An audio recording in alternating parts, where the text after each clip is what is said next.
Boa noite. Boa noite. Sejam bem-vindos. Vamos começar nosso culto de estudo bíblico e oração cantando o hino Cantando Vou, número 335. 335. Vamos começar cantando esse hino Cantando Vou.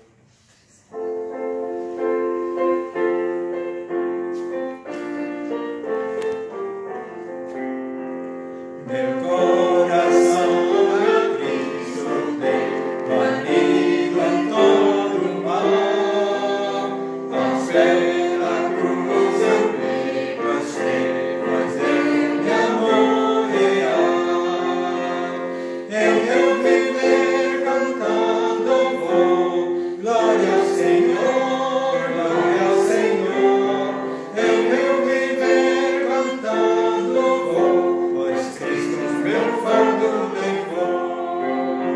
Perante o trono de meu bem, fiel promessa ouvi. Meu forte braço te sustém, Jesus meu fardo aí. Em meu viver cantando vou, glória ao Senhor, glória ao Senhor. Em meu viver cantando vou, pois Cristo meu fardo levou.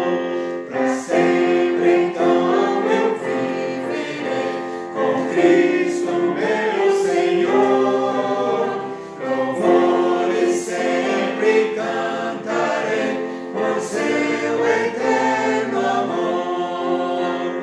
Em meu viver cantando vou, glória ao Senhor, glória ao Senhor. Em meu viver cantando vou, pois Cristo meu fardo levou. Amém? Em Cristo nós já não temos a culpa do pecado. Todo o fardo, o peso do pecado Ele levou. Amém. Vamos orar. Pai, agradecemos por esse dia, pelos irmãos que chegaram hoje. Abençoa esse tempo, Pai. Obrigado pelo hino que nós temos cantado, por Jesus Cristo, que é o nosso Salvador. Ele levou o peso dos nossos pecados sobre Ele. Obrigado, abençoa esse tempo, seja com o pastor e com os nossos irmãos que estão ouvindo e com aqueles que não puderam estar hoje. Obrigado por todo o nome de Cristo Jesus. Amém. Amém. Próximo hino, número 337. 337. Faz-me um forasteiro.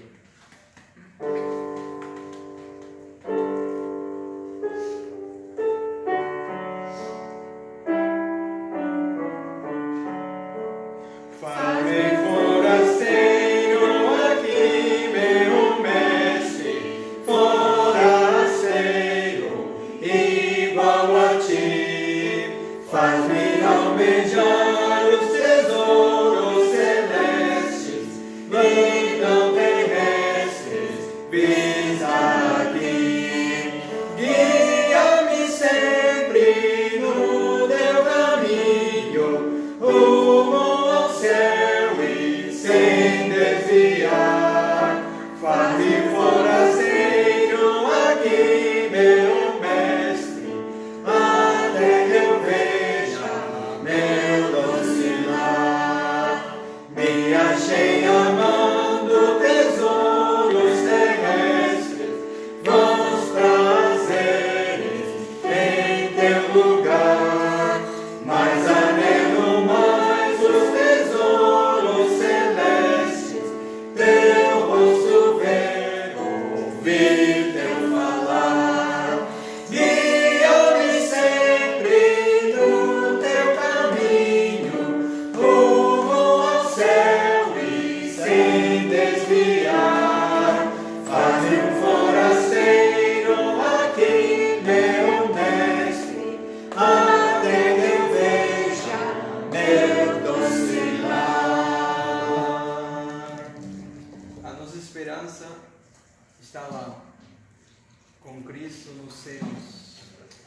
cantar o último hino antes do estudo hoje à noite.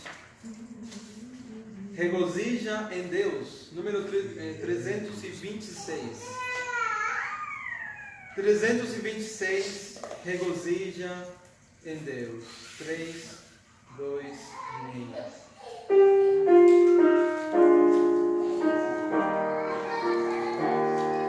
Deus nada faz sem um plano ou razão, quando prova seu servo e lhe dá formação.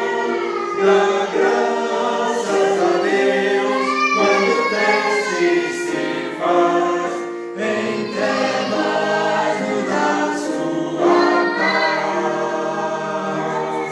Regozija em Deus, que erros não faz, Ele sabe o fim do caminho em que vais, pois ao te provar, purificar, qual ouro então serás. Quando as trevas à frente se impõem, eu olho pra cruz que o Calvário expõe. Submeto meu mestre, não olho pra trás, a paz nem o medo desfaz. Regozija em Deus, que erros não faz, Ele sabe o fim do caminho em que vais, pois ao te provar, purificar, qual ouro então serás. Sim, posso crer, provações vêm de Deus, em amor fortalece e limpa os seus. Meu Pai sempre faz o melhor, sim, eu sei. Eu limpo, mais fruto darei. Regozija em Deus, que erros não faz, Ele sabe o fim do caminho em que vais, pois ao te provar, purificar, qual ouro então serás. Obrigado, irmãos, por cantar. Pastor? Obrigado, Paz. Também, Jane.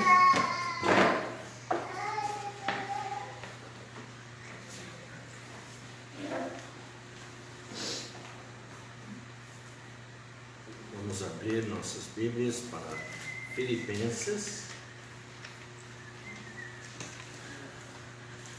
Filipenses capítulo 2. Filipenses capítulo 2. Obrigado.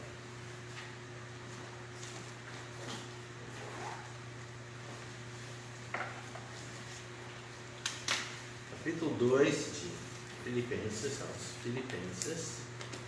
Vamos ler versículos 1 a 11. Nós lemos capítulo 2 de Filipenses, versículos 1 a 11. Portanto, se há algum conforto em Cristo, se há alguma consolação de amor, se há alguma comunhão no Espírito, se há alguns entranháveis afetos e compaixões, completai o meu gozo, para que sintais o mesmo, tendo o mesmo amor, o mesmo ânimo, sentindo uma mesma coisa. Nada façais por contenda ou por vanglória, mas por humildade, cada um considere os outros superiores a si mesmo. Não atente cada um para o que é propriamente seu, mas cada qual também para o que é dos outros. De sorte que haja em vós o mesmo sentimento que houve também em Cristo Jesus, que, sendo em forma de Deus, não teve por usurpação ser igual a Deus, mas fez a si mesmo de nenhuma reputação, tomando a forma de servo, fazendo-se semelhante aos homens, e, achado na forma de homem, humilhou-se a si mesmo, sendo obediente até a morte, e morte de cruz. Por isso também Deus o exaltou soberanamente, e lhe deu um nome que é sobre todo nome, para que ao nome de Jesus se dobre todo o joelho dos que estão nos céus e na terra e debaixo da terra, e toda língua confesse que Jesus Cristo é o Senhor, para a glória de Deus Pai. Vamos orar. Senhor Pai, nós te louvamos pelo privilégio de estar aqui mais uma vez, mais uma semana para o estudo da Tua Palavra. Pai, estamos estudando a Epístola aos Filipenses. Nos dirige nesse estudo. Esteja comigo, Pai, esteja com minha língua, que eu possa não ter muito problema, Pai, com português. E, Pai, obrigado pela presença de cada pessoa aqui hoje à noite.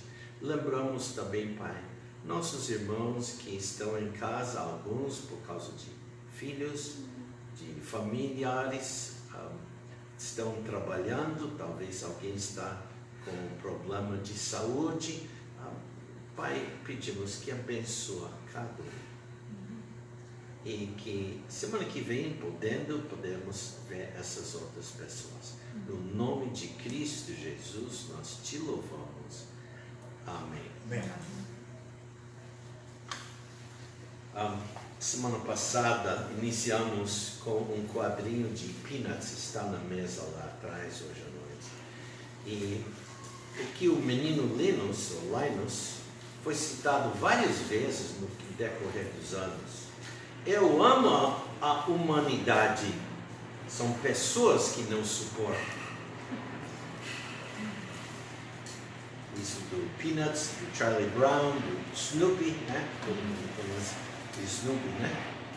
Bom, semana passada começamos o segundo capítulo.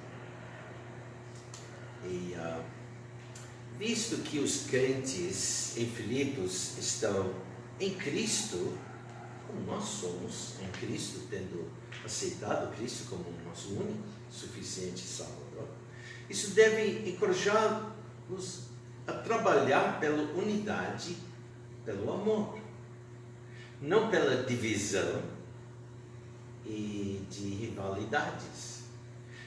De maneira cortês, eu disse semana passada que Paulo está dizendo à igreja: suas discordâncias revelam que há um problema espiritual em sua comunhão. Não será resolvido por regras ou ameaças. Será resolvido quando seus corações estiverem bem com Cristo e uns com os outros. Paulo queria que eles vissem que a causa básica era o egoísmo. E a causa do egoísmo é o quê? Orgulho. Não pode haver alegria real e duradoura na vida do cristão que se coloca acima dos outros. O problema é que muitas vezes nós também temos o mesmo problema. E reconhecendo, é hora para confessar, virar, né, no caminho. Para ter um coração alegre, mesmo quando todas as circunstâncias parecem ser contra você, requer que cada um de nós aprenda a saber como cultivar uma mente centrada em Cristo. É por isso eu gosto daquele hino: fita teus olhos em Cristo.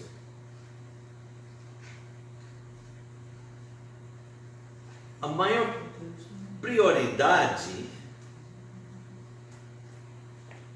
da pessoa com mente centrada em Cristo é viver e glorificar a Cristo continuamente. E o segredo de manter a alegria apesar das pessoas é também ter uma mente submissa. O versículo-chave para isto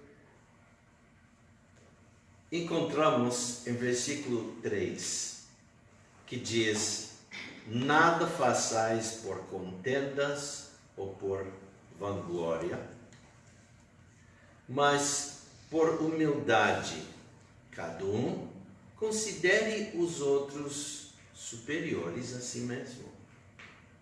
Quer dizer, considere os outros mais importantes do que você veja você mesmo. No primeiro capítulo, vimos que a necessidade de colocar Cristo em primeiro lugar, e agora no capítulo 2, a exortação é colocar os outros em segundo lugar. No capítulo 1, vimos Paulo com sua ênfase também em ganhar almas para o avanço do Evangelho, o avanço das boas novas da salvação. Aqui em capítulo 2, nós nos encontramos como nós o encontramos ou encontraremos como o servo, ensinando-nos a sermos servos. Para ser um verdadeiro servo do Senhor, requer que aprendamos a ser humildes. Há mais de 200 anos atrás, o pregador Andrew Murray disse o seguinte: a pessoa humilde não é aquela que pensa mal de si mesma. Ele simplesmente não pensa em si mesmo. Ele também disse: humildade é aquela graça que, quando você sabe que a tem, você já a perde. A pessoa verdadeiramente humilde se conhece e se aceita. Romanos capítulo 12, versículo 3. Nós lemos Romanos 12, versículo 3. Romanos 12, versículo 3 diz: porque pela graça que me é dada, digo a cada um dentre vós que não pense de si mesmo além do que convém. Antes, pense com moderação, conforme a medida da fé que Deus repartiu a cada um.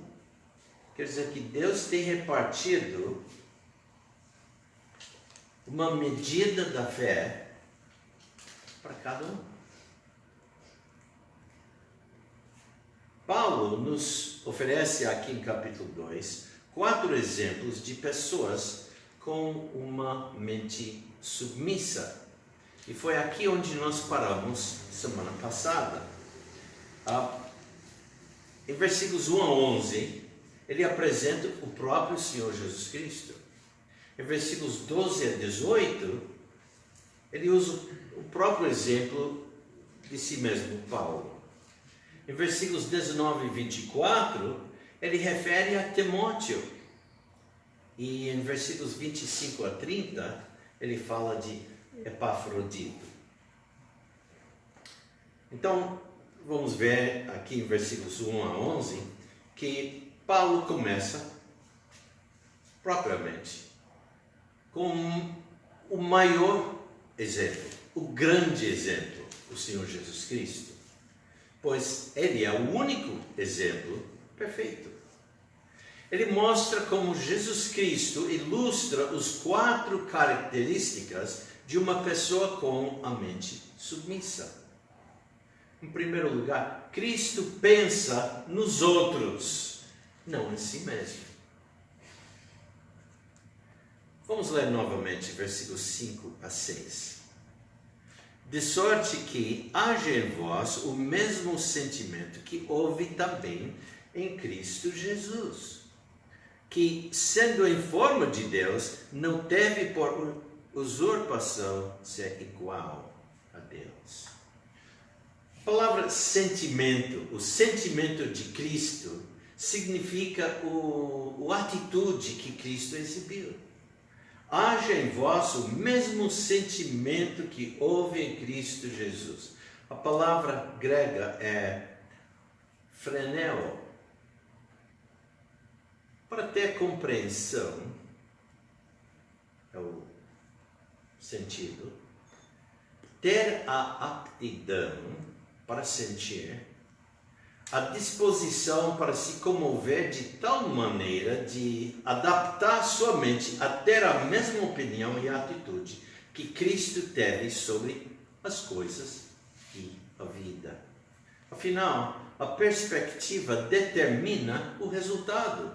Se a perspectiva for egoísta, as ações serão divisíveis e destrutivas. Tiago diz a mesma coisa em Tiago capítulo 4. Vamos lá. Tiago capítulo 4, versículos 1 e 4.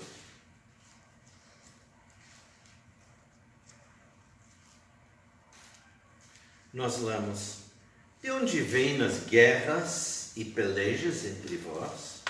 Porventura não vem disto, a saber, dos vossos deleites, que nos vossos membros guerreiam? Cobiçais e não tendes, matais e sois invejosos, e nada podeis alcançar.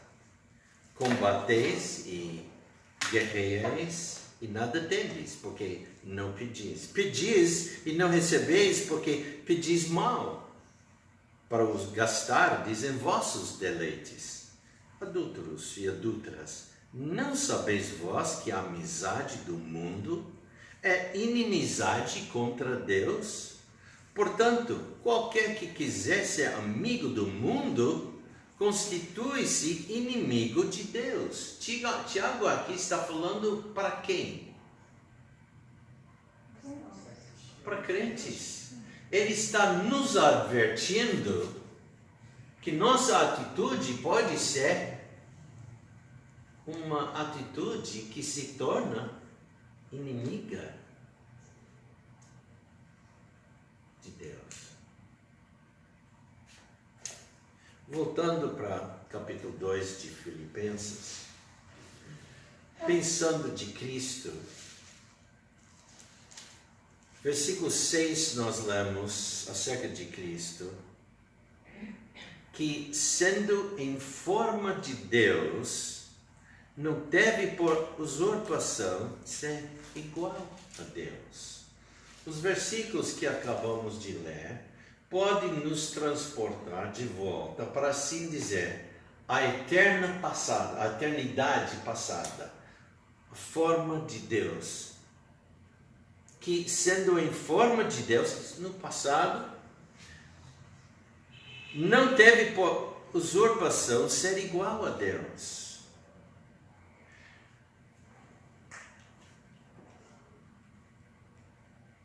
A palavra, essa expressão, forma de Deus, não tem nada a ver com a forma ou tamanho físico.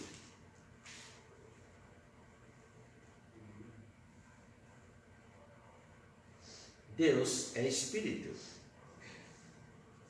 E, como tal, não deve ser considerado em termos humanos. Por exemplo, quando a Bíblia se refere aos olhos do Senhor, ou à mão do Senhor, ele não está afirmando que Deus tem uma forma humana com olhos e que ele tem mãos como nós temos.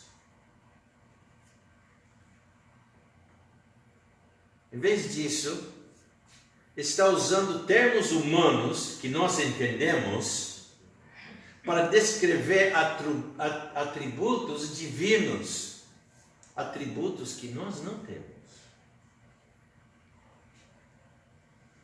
As características de Deus, suas atividades, para que possamos entender mais facilmente. A palavra forma significa, então, a expressão externa da natureza interna, ou interior. Isso significa que na eternidade passada, Jesus Cristo era Deus. Ele é Deus. Sempre será Deus. Mas na eternidade passada, Jesus Cristo era Deus. Na verdade, Paulo afirma que ele era igual a Deus. Outros versículos, como João 1, versículos 1 a 4, também afirmam isso. Que Jesus Cristo é Deus. Podemos ir para Colossenses capítulo 1, versículo 15. Mesma coisa. Hebreus capítulo 1, versículos 1 a 3. Vamos lá. Hebreus capítulo 1. E veremos isso novamente. Capítulo 1, versículos 1 a 3.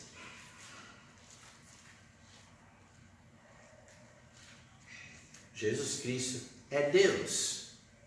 Havendo Deus antigamente falado muitas vezes e de muitas maneiras aos pais, pelos profetas, a nós falou-nos nestes últimos dias pelo Filho, a quem constituiu herdeiro de tudo, por quem fez também o mundo, o qual, sendo o resplendor da sua glória e a expressa imagem da sua pessoa, e sustentando todas as coisas pela palavra do seu poder, havendo feito por si mesmo a purificação dos nossos pecados, assentou-se à destra da majestade nas alturas. Note bem o que o Filho fez.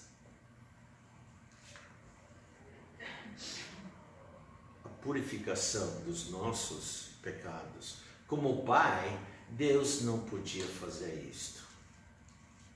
Mas como Filho, pode. Fez. Paulo afirma que Jesus Cristo é Deus. Agora, certamente como Deus, Jesus Cristo não precisava de nada.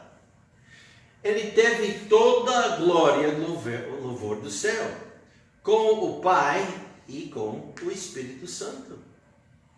Ele reinou sobre o universo, mas o versículo 6 afirma um fato surpreendente. Ele não considerava sua igualdade com Deus como algo egoisticamente a se agarrar. Jesus não pensou em si mesmo. Ele pensou nos outros. Sua perspectiva ou atitude era de preocupação altruísta, leal, verdadeiro, com os outros. Quer dizer, comigo e com você.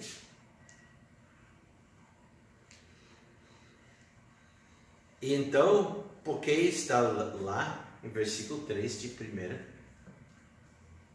capítulo de Hebreus, que acabamos de ler? Ele purificou, nos purificou. Esta é o sentimento de Cristo, uma atitude que diz: não posso manter meus privilégios para mim mesmo. Devo usá-los para os outros. E para fazer isso, terei prazer em colocá-los de lado e pagar o preço que for necessário. É o que Cristo fez.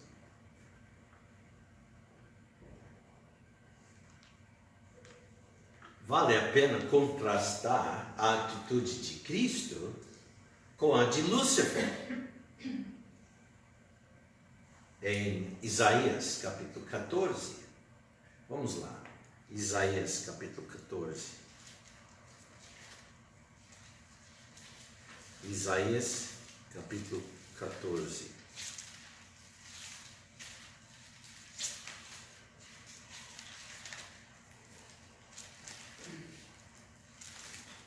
Nós vamos começar a leitura com o versículo 12. Isaías 14, começando com o versículo 12. Como caíste desde o céu, ó Lúcifer, filho da alva? Como foste cortado por terra, tu que debilitavas as nações?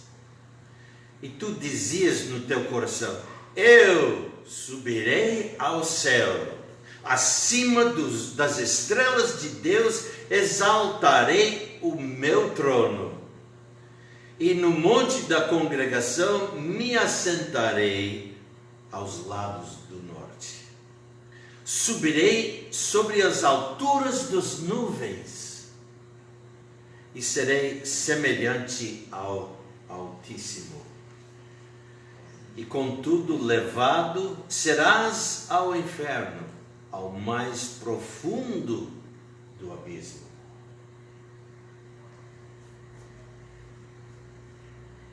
A atitude de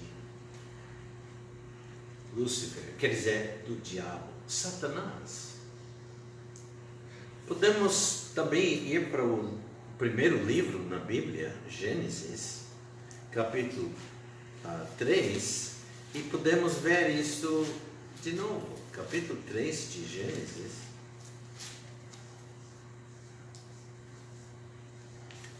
E podemos vê-lo aqui. Ora, a serpente era mais astuta que todos os animais do campo que o Senhor Deus tinha feito. E esta disse à mulher: é assim que Deus disse: não comereis de toda a árvore do jardim?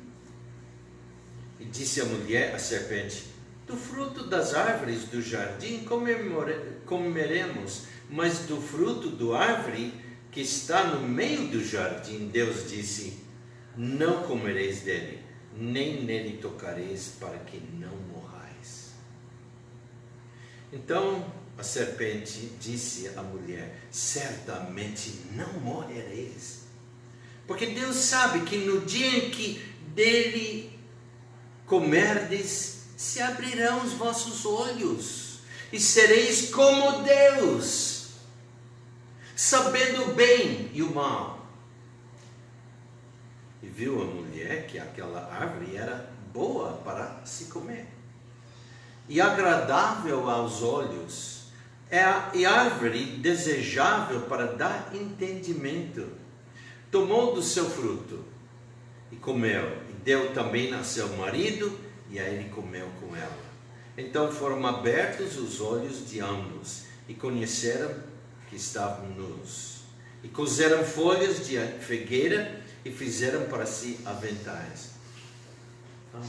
Jane, eu estou sentindo gás.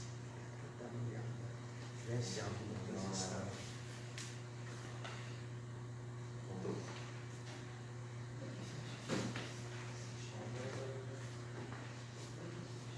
Na cozinha. E talvez outro. Eu não sei, mas aqui tem um cheiro forte de gás. Então, a queda de Lúcifer é a própria queda de Satanás, porque Lúcifer e Satanás e o diabo referem a mesmo ser, mesma entidade. Ele já foi o mais alto dos seres angelicais, perto do trono de Deus. E se irmos para Ezequiel capítulo 28, podemos ver uma outra descrição dele, perto do trono de Deus, um anjo muito potente,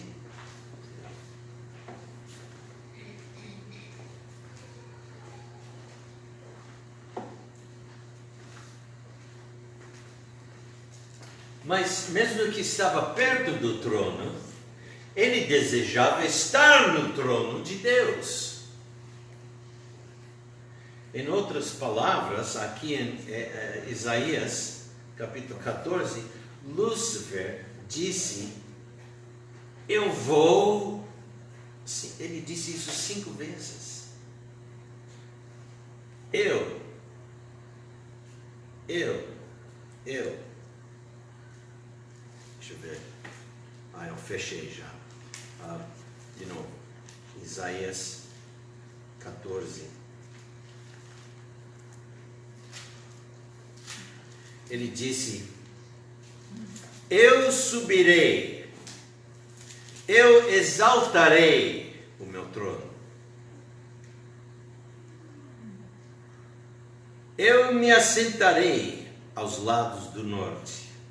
Eu subirei sobre as alturas das nuvens. Serei semelhante ao Altíssimo.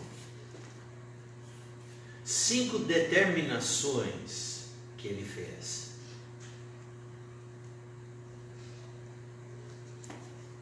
Cada um pensando apenas em si, ignorando o seu Criador,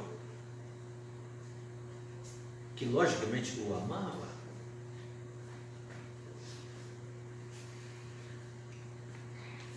Lendo a Bíblia, parece que Deus tinha colocado ele no mais alto, a posição mais alta de todos os anjos. E daquele ponto ele fica olhando e decidiu subir.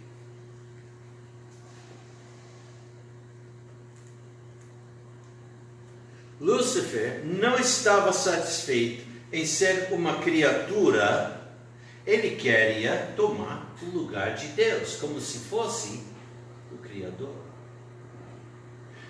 Ele não podia ser o Criador, mas queria tomar tudo o que havia sido criado para si mesmo. Jesus era o Criador, mas voluntariamente se tornou homem. A humildade de Cristo é uma repreensão ao orgulho de Satanás. Lúcifer não estava satisfeito em ser ele próprio,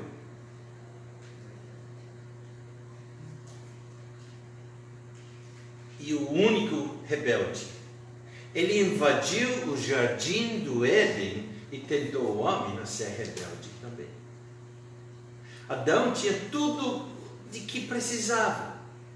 Ele era, na verdade, o rei sobre a terra, sobre a criação de Deus nesta terra. Deus tinha dito para ele, dominai sobre os anjos, sobre a criação, as árvores e sobre tudo. Gênesis 1, versículo 26. Mas Satanás disse, não, sereis igual como Deus. Oh.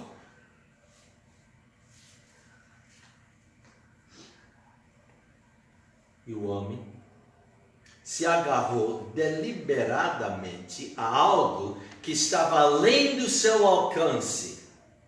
E, como resultado, mergulhou toda a raça humana no pecado e na morte. Adão e Eva pensavam apenas em si mesmos. Vamos ser igual a Deus. Mas não pode. Ele é o Criador. Somos as criaturas. Ele nos criou. Adão e Eva pensavam apenas em si mesmos. Jesus Cristo pensou nos outros, até neles. Esperamos que os não salvos sejam egoístas e gananciosas, mas não esperamos isso dos verdadeiros crentes em Cristo, né?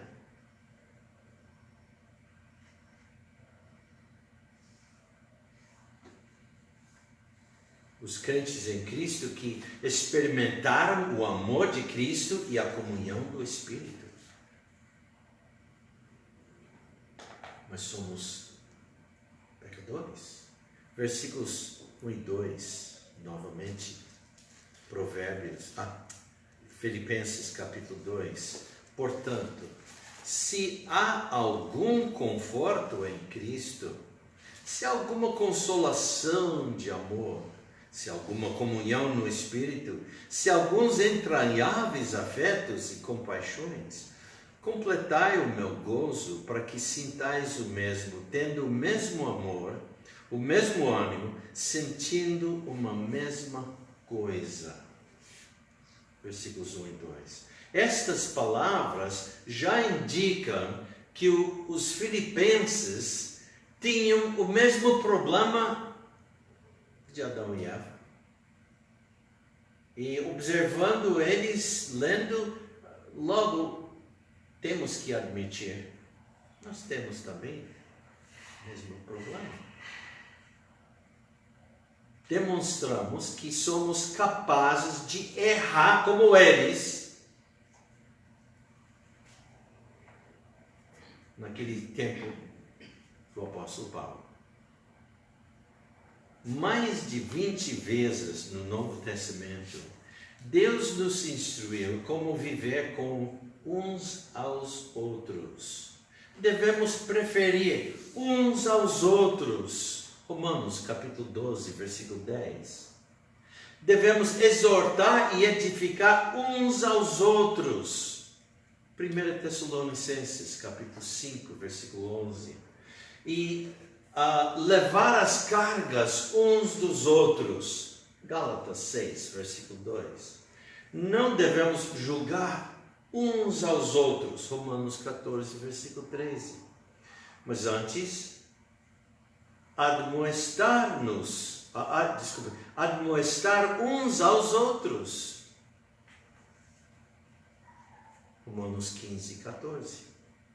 Para um crente em Cristo que exerce a mente submissa, a palavra-chave do seu vocabulário deve ser o quê?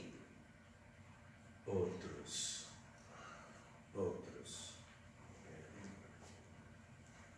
Em segundo lugar, Cristo serviu os outros. Vamos ler versículo 7. Mas fez a si mesmo de nenhuma reputação, tomando a forma de homem, a forma de servo, fazendo-se semelhante aos homens. Pensar nos outros apenas é um sentido abstrato, é insuficiente. Devemos ir à essência da questão de verdadeiro serviço. Nos anos 50 do século passado, um filósofo muito famoso escreveu palavras brilhantes sobre a educação de crianças. Porém, eu estava lendo acerca dele. Nunca tinha filhos. Abandonou os 2 filhos da sua segunda esposa. Tinha medo de crianças na presença dele.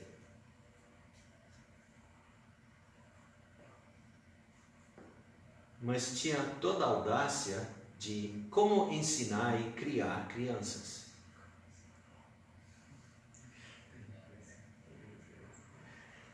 Era fácil para ele amar crianças em abstrato. Mas quando se tratava de praticar, era outra coisa. Jesus pensou nos outros e tornou-se um servo. Paulo traça os passos da humilhação de Cristo. Está escrito, mas fez a si mesmo de nenhuma reputação. Versículo 7. Mas fez a si mesmo de nenhuma reputação, tomando a forma de servo, fazendo-se semelhante aos homens. Ele não se esvaziou de sua natureza divina, nem de seus atributos, mas apenas da manifestação visível e externa de sua divindade. De nenhuma reputação, embora ele fosse quem ele era. Em outras palavras, podemos dizer que ele se despojou da insígnia de majestade, tirou as roupas, tirou a coroa. Portanto, fez a si mesmo de nenhuma reputação, mesmo sendo quem ele era, Deus. Podemos notar 4 fatos. Ele deixou de lado o uso independente de seus próprios atributos como Deus. Ele deixou de lado o uso independente de seus próprios atributos como Deus. Segundo, ele se tornou permanentemente humano, sem deixar de ser Deus. Em um corpo físico sem pecado. Ele se tornou permanentemente humano em um corpo físico e sem pecado. Terceiro, ele usou aquele corpo para ser o quê? Um servo. Ele usou aquele corpo para ser um servo. E quarto, ele levou aquele corpo para a cruz e morreu voluntariamente para a sua criação.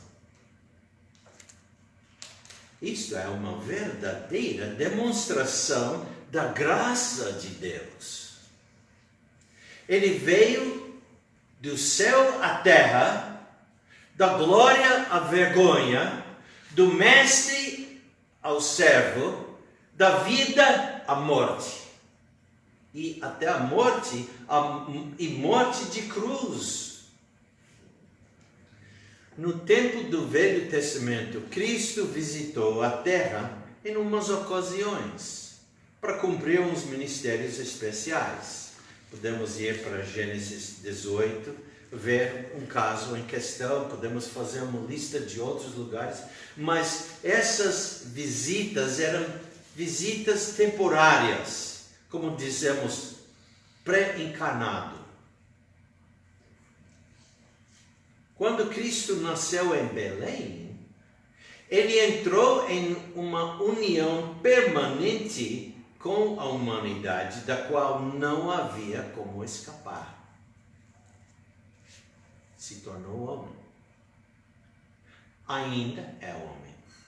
Mas ele é Deus e nunca parou de ser Deus. Ele é o Deus homem. Antes era apenas Deus. Agora ele é o Deus homem. Maravilhoso.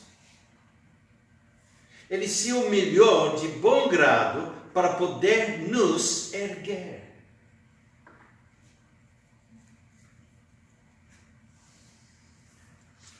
Podemos observar que Paulo usa a palavra forma, né? Lembra o versículo 6? Que sendo em forma de Deus, não teve por usurpação ser igual a Deus. Mas em versículo 7, ele usa o termo forma de novo. Mas fez a si mesmo de nenhuma reputação, tomando a forma de servo, fazendo-se semelhante aos homens. Forma de Deus, forma de servo. Semelhante aos homens. Mas fez a si mesmo de nenhuma reputação, tomando a forma de servo, fazendo-se semelhante aos homens. Esta é a expressão externa da natureza interna. Jesus não fingiu ser um servo, Ele não era um autor desempenhando um papel. Ele realmente era um servo.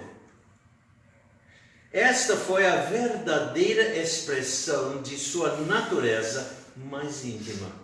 Ele era o Deus homem, divindade e humanidade unidas em uma.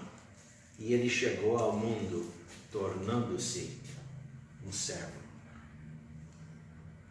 Ao ler os 4 evangelhos, podemos notar que Jesus é quem serve aos outros. Os outros não o servem.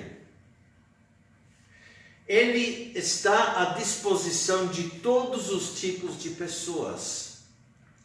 Pescadores, prostitutas, cobradores de impostos, enfermos, samaritanos, tristes, né?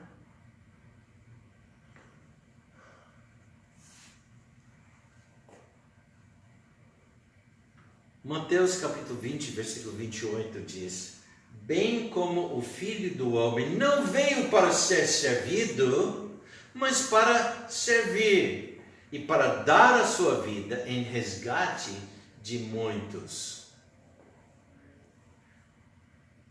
E lembramos o escritor dos Hebreus refletindo esse pensamento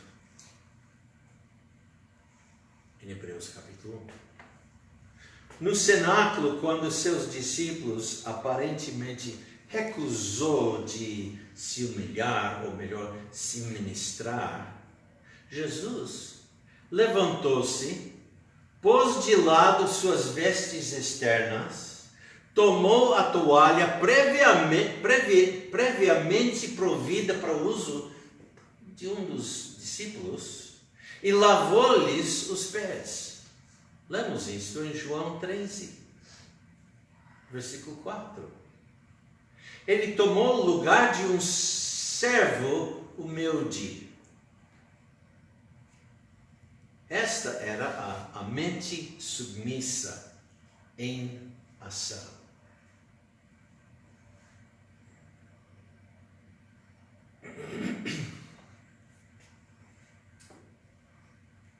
Nesses dias eu tenho aprendido muita coisa.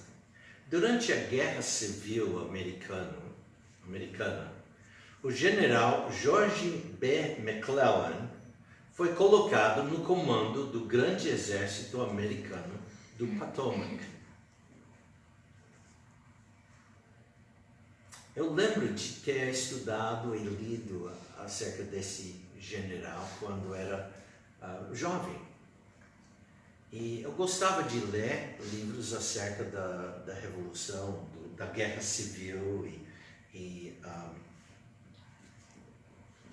encontrando esse general,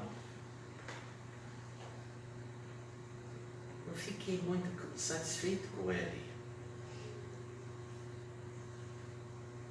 Mas ele foi colocado no comando do exército americano do Potomac, uma região do rio e tudo, principalmente porque a opinião pública estava do seu lado. Ele se imaginava um grande líder militar e gostava de ouvir as pessoas chamá-lo de um jovem Napoleão. Napoleão era jovem também. Napoleão conquistou, mas McClellan não conseguiu fazer isso. Ele era um homem, que eu estou descobrindo, que era cheio de si. Era muito egoístico. Não sei como o povo começou a chamá-lo de jovem Napoleão quando nunca tinha ganhado uma batalha. Mas, no entanto, seu desempenho foi menos do que sensacional. O presidente Lincoln o encarregou de general em chefe, ou não sei o termo em português, mas o Supremo, embaixo do presidente mesmo. Esperando que isso gerasse alguma ação da parte dele. Todo mundo tinha falado e ele estava falando muito, mas nada estava acontecendo e houve uma guerra e não estava avançando. Então, está todo mundo a favor dele. Eu não sei como Lincoln se sentiu, mas então carregou. Certa noite, não muito tempo depois disso, Lincoln e 2 membros de sua equipe foram visitar McClellan em sua casa, apenas para descobrir que ele tinha saído para assistir a um casamento. Tudo bem. Os 3 homens sentaram-se à varanda para esperá-lo voltar. Uma hora depois, o general chegou em casa, sem prestar atenção ao presidente. McClellan subiu as escadas e não voltou. Meia hora depois, Lincoln mandou um criado informar a McClellan que os homens estavam esperando. O servo voltou para relatar que McClellan tinha ido para a cama.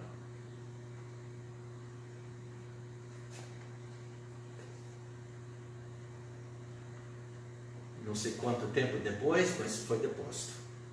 Foi tirado.